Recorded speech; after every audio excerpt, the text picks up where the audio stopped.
to another episode of The Successful Woman's Mindset.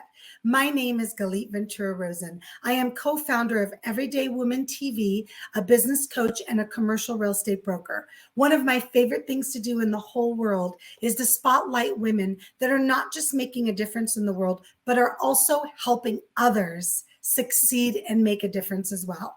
Today, I have the honor of having this fabulous guest that's joining me, Aimee, and it's Laliberte. Did I say it right, Aimee? Yes, you did. Yay! Welcome, welcome. Thanks for having me, Galit. It's great to be here. Now tell me where you are. Where are you located? So I am in upstate New York, specifically 2.5 hours north of New York City. Okay, beautiful. Yes. I love it. I love it. I was actually born in New York, which most people do not know because I moved to the West Coast when I was about 4.5 years old. Oh, okay. So, yeah, and I have lots and lots of family. So we love going to visit. We're mostly visiting Manhattan, Staten Island, the areas that are a little bit southern from you. But I love that you're here. I love that I'm on the other side of the coast. I know. In Las Vegas, we'll call it the desert more than the coast, right? Well, I'm going to share a little bit with everybody about you. I know it won't do everything you've done justice, but just a little bit to give them a little information about who you are. And then I'm excited about jumping into our topic today, which is cultivating your relationship with money. That's going to be fun. So let's go. Aimee Laliberte, what a beautiful name, is owner of My Virtual CFO. As the owner, Aimee is a trusted profitability advisor to 6- and 7-figure business owners who are tired of being behind in their books. I know nothing about that. Right? And are ready to uncover blind spots, course correct, and ultimately get more profitable. She's also a certified life and money coach and works with business owners who seek greater confidence to attract and build wealth. I love, love, love this. And one of the things I always say is I never edit my episodes. And I kind of do that on purpose to show people, because sometimes when they see this perfectly edited video, they're like, oh my God, she's so good. I go, no, I make mistakes too. So Aimee, let's jump right in. First and foremost, how does someone get into the field of being a virtual CFO? So, I mean, I think that there's like a traditional way and there's like a non-traditional way. Sure.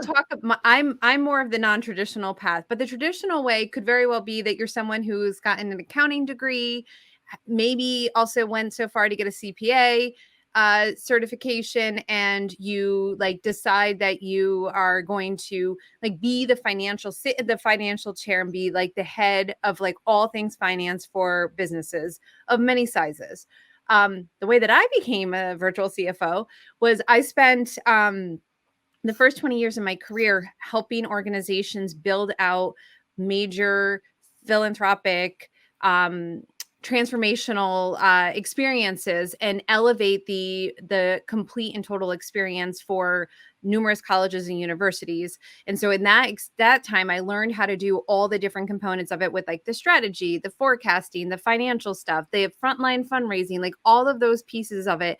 And what happened was that, so I would be like, the person overseeing the financials. I would be the person who was like helping build out the strategy. And it all sort of culminated with the realization that a lot of business owners don't get into business to do their financials. Of course not.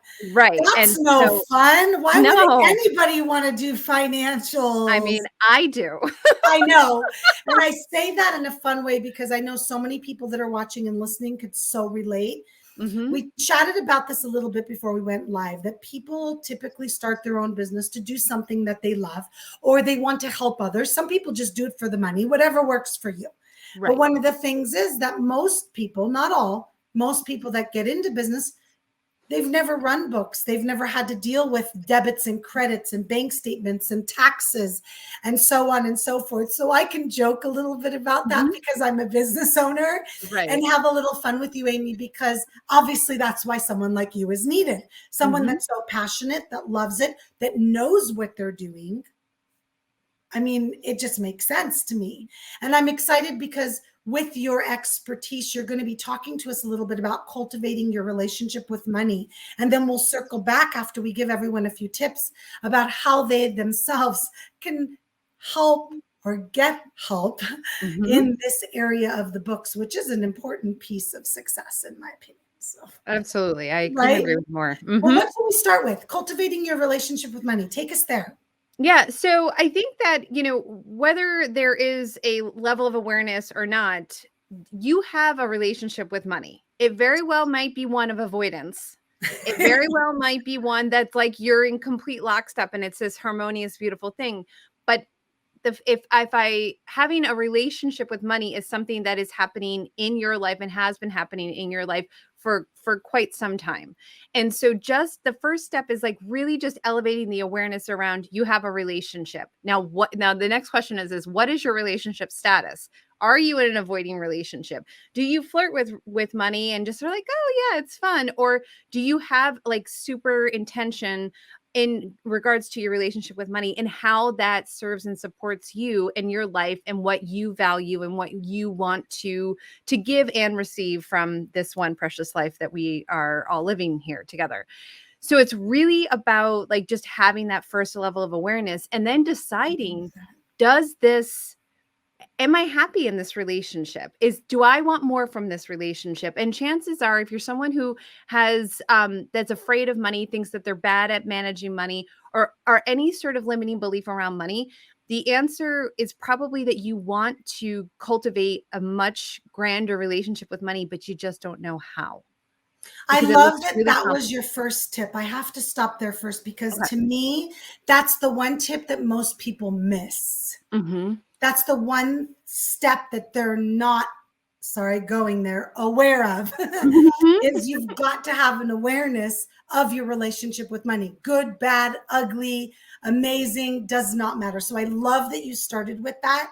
And I think it's so important for everyone to just kind of stop for a second and be like, wait, what is my relationship with money? How can people know what that is for them, Aimee? So it's really just asking the question, how do I feel about money? What is my relationship with money? And just close your eyes, like just sit for a moment. And then what are the thoughts that come up? And once you start writing those thoughts down, that's where the awareness comes in. That's where you're going to see exactly where you are in the current relationship with your money. And then you can decide after that. And what will happen is you'll have all these thoughts. And some of these thoughts are going to be like completely contradicting the thought prior to it. And that's totally normal. That's totally fine. Nothing has gone wrong. But there is like a belief structure around your relationship with money and how you engage with it. And you get to decide once you have that, then it's like, is this serving you?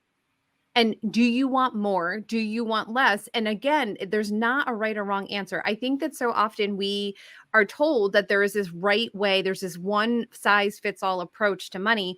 And I just do not agree with that. I think that there are lots of different ways to have relationships with money. And for sure, what my role is to help my clients understand what that relationship is and then create their financial goals and then achieve them by like using their relationship with money. Because if I were to tell someone, oh, I recommend that you do this, and it's completely against what their relationship is and what their values are, it will never work. And so really just knowing that, like the awareness, ask yourself where you are. Does that relationship serve you right now? What would you like to change about that relationship? And then you can proceed. Yes. All right. So what do we do now? We know what our relationship with money is, good, bad, and ugly, whatever it might be. And of course, it also changes throughout your time of life. What is it we do next now? Okay, we're aware. Okay. So, I mean, it really comes down to like, what is it that what are your financial goals? And it doesn't mean like, and I don't mean like, it could very well be something as like, I want to put a down payment on a house, or like, I want to leave my 9-to-5 job. I want to retire early. It doesn't matter. Whatever those financial goals are, and whether they're short term or long term, like what are they and where are you with that? So then really just once you understand where you are in the present moment, and then you start to map out the goals, you're going to see some friction is what's going to happen, because you may not, like, you might have a whole list of goals that you've never really told yourself the truth about.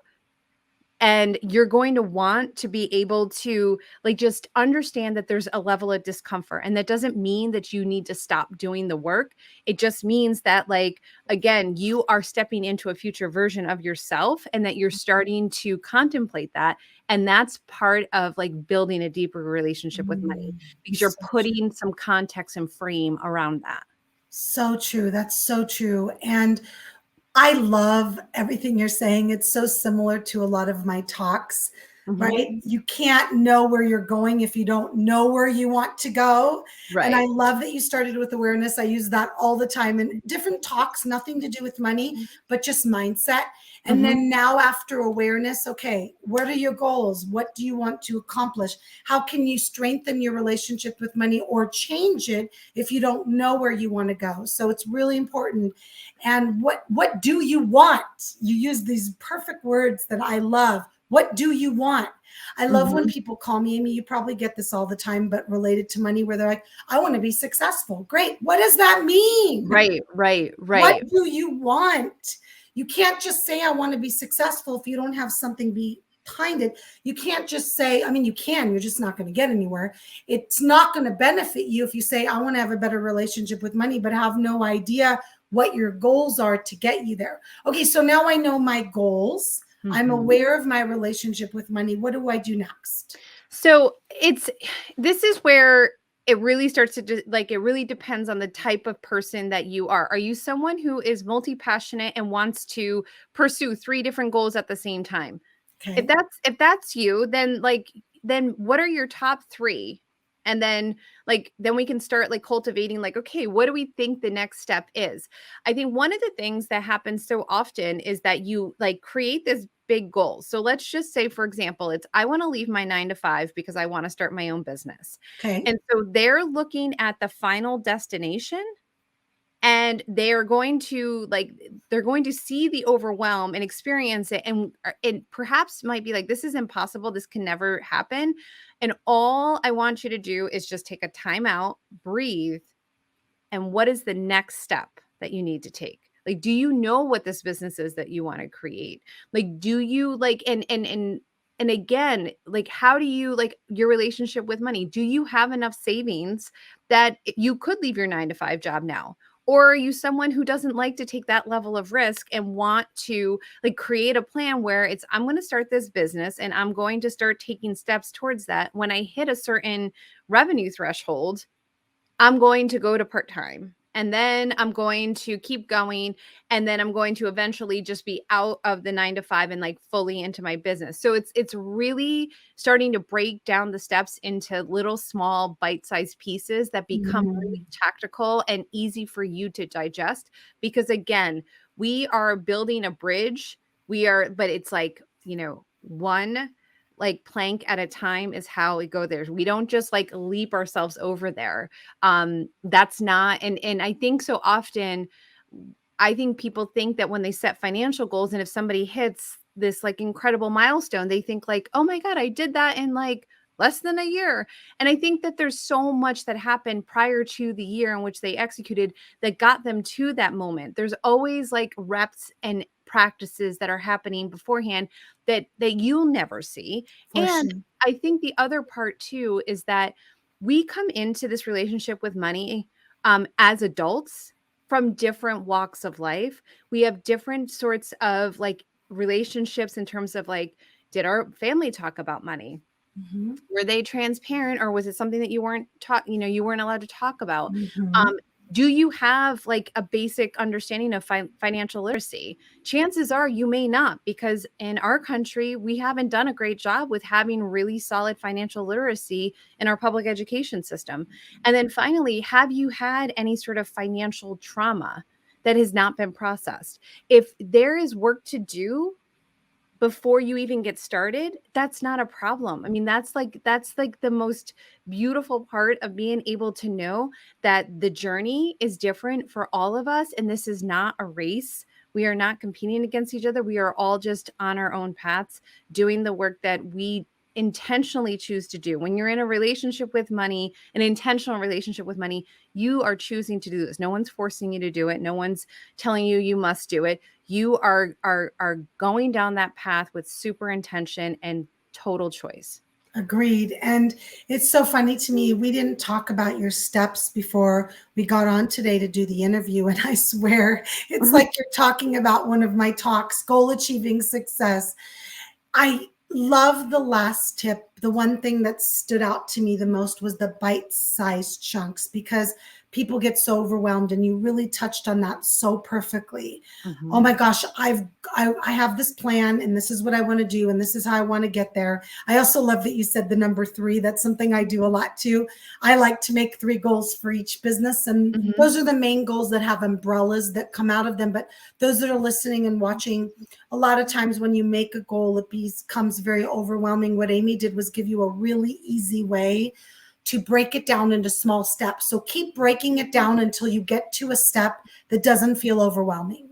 Mm-hmm. And I love what you do, Aimee. Aside from getting hired as a virtual CFO, you also work with people to help them with their relationship with money through mm-hmm. life coaching personally. So you don't even have to own a business. You could be somebody individual that's going, I really don't like this idea of living check to check.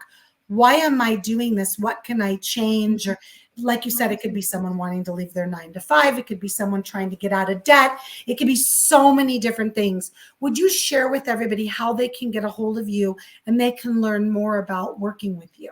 Absolutely. So my website is myvirtualcfo.co. So I have 2 different offers. One is one-on-one, and one is a group program called the Finance Edit.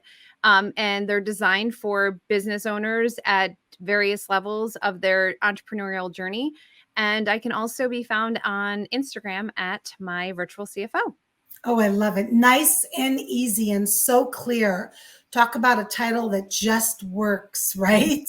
Yeah. I love that. I love that. Well, Aimee, thank you so much for joining me today. I really appreciate you taking the time talking about cultivating your relationship with money. I think that's an important one that so many people do not take the time to stop and look at. Thanks. Thanks for having me. I appreciate it. You're very welcome. Thank you so much, everybody, for watching or listening to another episode of The Successful Woman's Mindset. My name is Galit Ventura Rosen, and I will see you next time.